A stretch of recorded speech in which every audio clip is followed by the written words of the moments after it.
Il-Partit Nazzjonalista ser ikun qiegħed iniedi l-votazzjoni li matula l-Kunsilliera tal-Partit. Membri tal-Kunsill Ġenerali ser ikunu qegħdin jivvutaw biex jikkonfermaw lil Alex Borch bħala kap tal-Partit Nazzjonalista. Dan hekk kif Alex Borch qed jikkontesta din il-kariga wara li ma ġiet ippreżentata l-ebda kandidatura oħra. Għaldaqstant, skont l-istatut tal-Partit Nazzjonalista, il-kandidatura tiegħu trid tiġi approvata permezz ta' vot mal-Kunsillieri tal-Partit Nazzjonalista. F'kummenti li tal il-Net News, Mario Kallus, chairperson tal-Kummissjoni Elettorali, Records u Data tal-Partit Nazzjonalista, spjega fid-dettall il-proċess elettorali u dati stabiliti għal votazzjoni. Kallus qal li l-proċess huwa mfassal biex il-kunsillieri kollha ikollhom l-opportunità jivvotaw kemm permezz tal-votazzjoni bikrija kif ukoll fil-jum uffiċjali tal-elezzjoni u spjega li l-ewwel votazzjoni bikrija ser issir l-4-8 ta' Lulju fid-Dar Ċentrali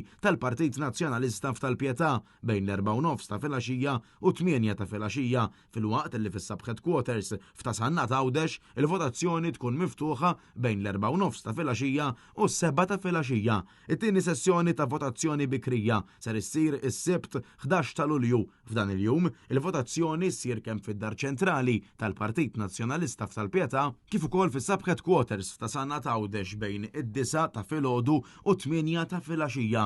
Il-jum uffiċjali tal-elezzjoni huwa l-4-15 ta' Lulju. Bil-kunsillieri ser ikunu jistgħu jivvotaw fid-Dar Ċentrali bejn in-nofsija u 6 ta' filgħaxija, filwaqt li fis-Sub Headquarters ta' Sannat il-votazzjoni ser issir bejn in-nofsija u l-4 ta' wara nofsinhar. Mario Kallus spjega wkoll il-mod kif ser tkun qiegħda tiġi ppreżentata l-għażla fuq il-polza tal-vot li jingħataw il-membri tal-Kunsill Ġenerali.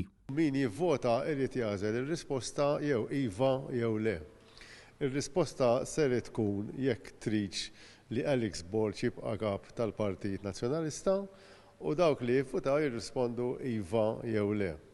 Mario Kallus fisser kif wara l-eluq tal-votazzjoni jibda immedjatament il-proċess tal-att tal-voti illi minnu joħroġ ir-riżultat finali.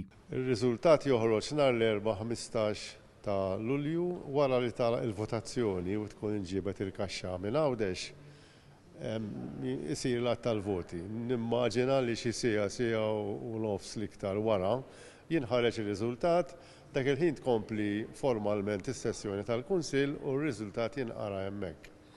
Li nixtieq ukoll nappella lill-kunsilliera li ser jivvutaw meta jiġu biex jivvutaw jew morru Għawdex biex jivvutaw ma jinsewx jieħdu magħhom il-karta tal-identità. Ir-riżultat tal-votazzjoni huwa mistenni jitħabbar wara li jitlesta l-att tal-voti dan anke skont il-proċeduri stabbiliti mill-Kummissjoni Elettorali tal-Partit Nazzjonalista stess.